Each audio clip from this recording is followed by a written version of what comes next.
Hey guys, it's me, Kisame Unlimited, and I'm doing my deck profile on my completed Constellar deck, and I've been meaning to do the deck profile of this. However, I only wanted to do the deck profile of it if I actually got the deck completed, which I just did.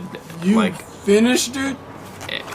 Since 2011. It's been that long? Yes.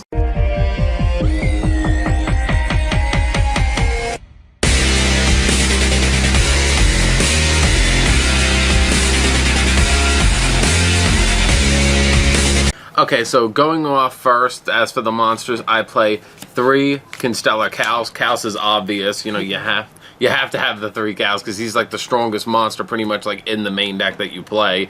Plus he's the one that basically gives you the option to actually go into like any like level 5s of the deck really. So if you don't have him, the deck's gonna just like fall. Here's the definition of Constellars. Actually, most people think that Kaus is the definition, but my definition is Pollux because I liked Pollux. Pollux I play 3 of because he's the card that basically gives you like the other... Without these two hand in hand, nothing really goes off. So you need like Pollux and Kaus. For that extra summon. Yeah. So XC.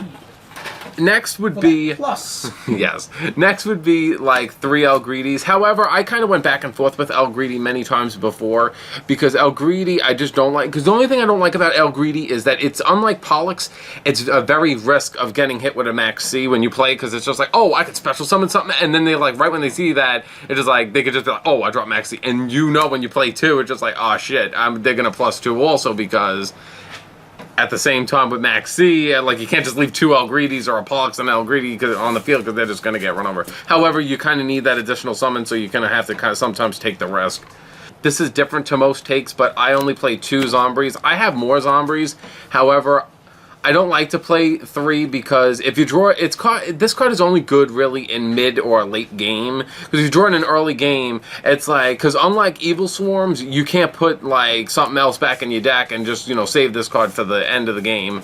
It's like a good example is you start off a duel, let's just say with just 1 Pollux and 1 El Greedy, and you're forced to summon this and go into a Mega or Beehive or Percepio, whichever way you would like to call it. It kind of puts you in a weird weak point because you never get the plus off unless you get it back with M7. That's why I like to play 2 of that I don't draw it as frequently as the others.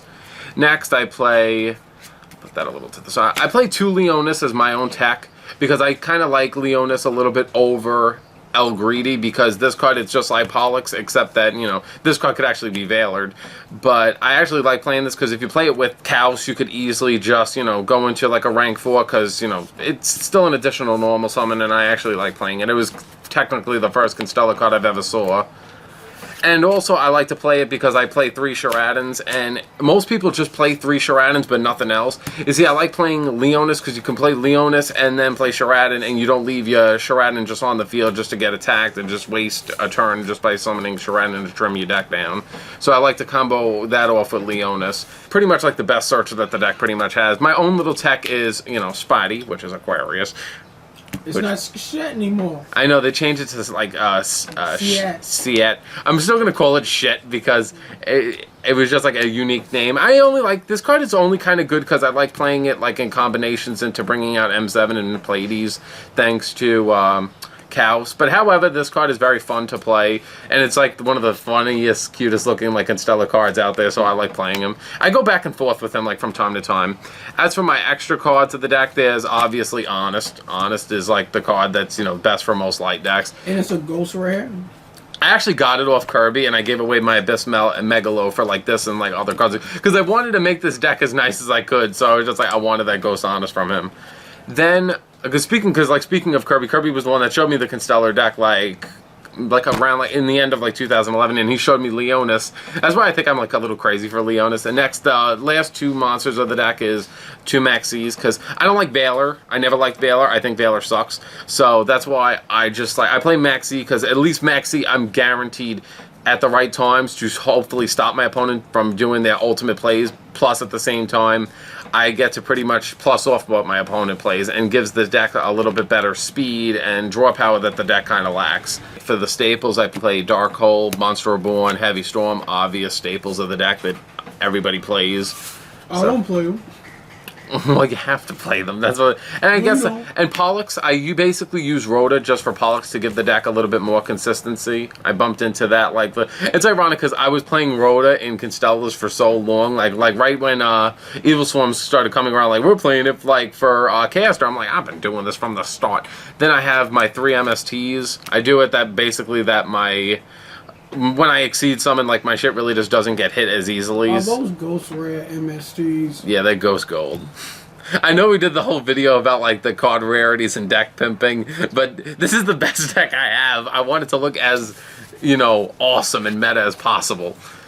So, there's the 3 MSTs, and next I play my 3 tankies. However, people are going to give me shit because they're going to be like, how come you play 3 tankies but you don't play bear? I don't play bear because in the beginning I was playing bear, but however, I need to basically focus on getting my summons off. I need to do summon, give me another summon, and exceed, and bear just wastes, like, my time, really. And people are going to say, well, what happens if I draw, like, the cows first and these later? These are just basically there just to make sure that my shit goes off when I need it. Basically, like, even, it just gives the deck the speed that it needs to keep up with the forms of the meta, with the shit like Draco Sack and all the things that are out now. I just need to make sure I get into my plays as soon as possible. I play 3 Constellar star charts. People are going to think that I'm, like, a little crazy for it. I was originally playing 3, then 2, then none, then 3 again.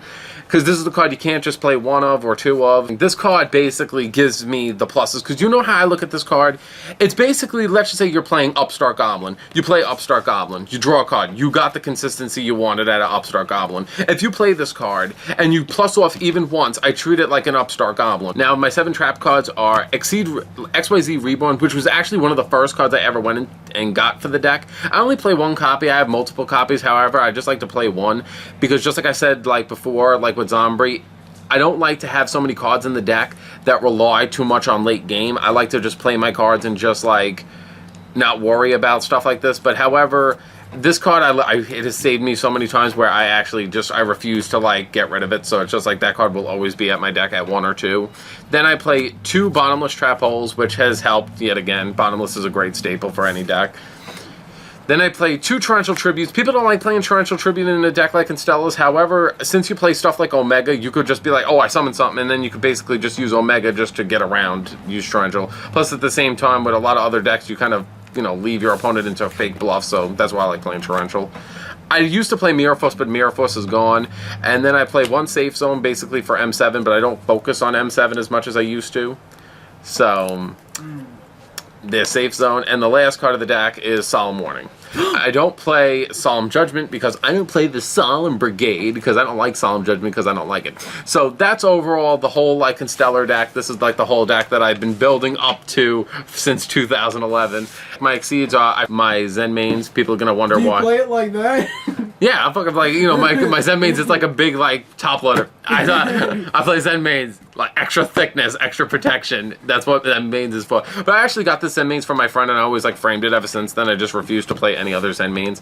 As for my Constellars, I play Hades. Hades I play just again, you know, Star Chart I get to work on the deck, plus I play Leonis and Sharadan, so I get to bust this card out once in a while.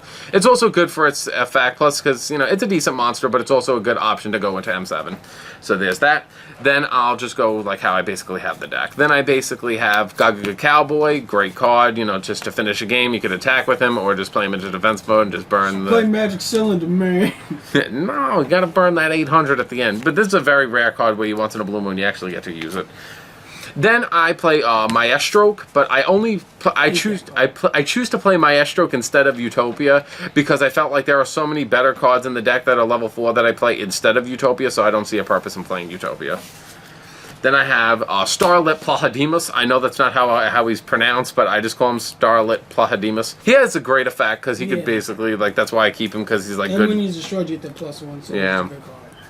Then I play Black Ship of Corn. Black Ship of Corn goes back and forth. I may not keep Black Ship of Corn for very long, but he's okay. I haven't really been playing him much. He might actually be moved into something else, and I might switch him out with something else.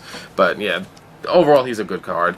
Then I have Constellar Omega. I only play 1 Omega because Omega has... A lot of people treat Omega like a god, but Omega was actually the last card that I needed for the deck. But Omega it's not that good, because I remember when Omega first came out, Omega was just like $30-something, but now it's like $5. But it's like, because he has a decent effect, but he can easily, one, get run over, and special effects can just knock him off the board. So it's just like, and there are so many better exceeds for Constellar, so you never really want to just leave Omega on the field by himself. He's good if you have something like M7 on the field and you want that extra built-in protection.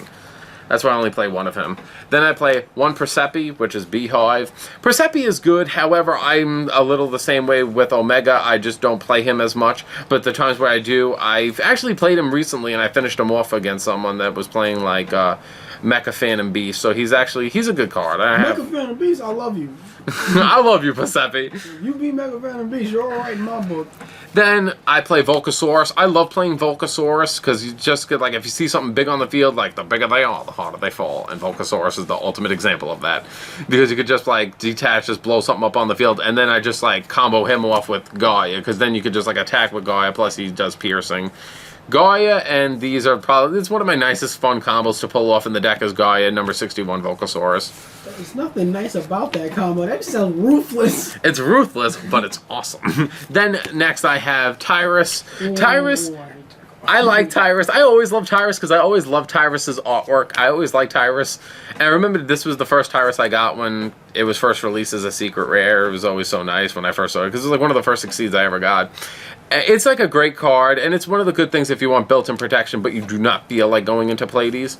So that's why I play him. That's why I was kind of debating with Black Ship of Corn, switching it back, because I always had an issue with Black Ship of Corn, because it was like either that, number 12 Ninja, or me going into either another Omega, or going into Adrius. However, I haven't found that extra exceed just to make this deck fit. Then I play my 2 M7s. I used to have 3, but I don't focus on M7 as much as I did. However, he's a great card to the deck. I really do like M7 a lot. M7 is like one of my favorite cards of the deck. However, I don't play M7 as much as I used to, but however, M7 is a great recycler and a great beat stick and a lot of other good things. So that's why I like M7. I probably may at some point bring in the 3rd at some point again. And then the last card of the deck is my Constellar, which is my favorite card. Constellar is a boss. Constellar is the master. If it wasn't for this card, the deck would be shit. But you mean shit? The deck would be shit. But the deck is awesome. I love this card. And this card, because this was the one I originally got, this was the first card that I actually, my first Constellar I ever got, which I immediately framed him, which he's the dual terminal version. And then I got this one when I bought the Hidden Arsenal 7 box. So these are like the only 2 Pleiades I ever had and the only 2 Pleiades I would ever want. But overall, this is my take on it. If you like it, like the video. If this video gets about, let's just say, I'm sure my subs can give me 60 likes for this video.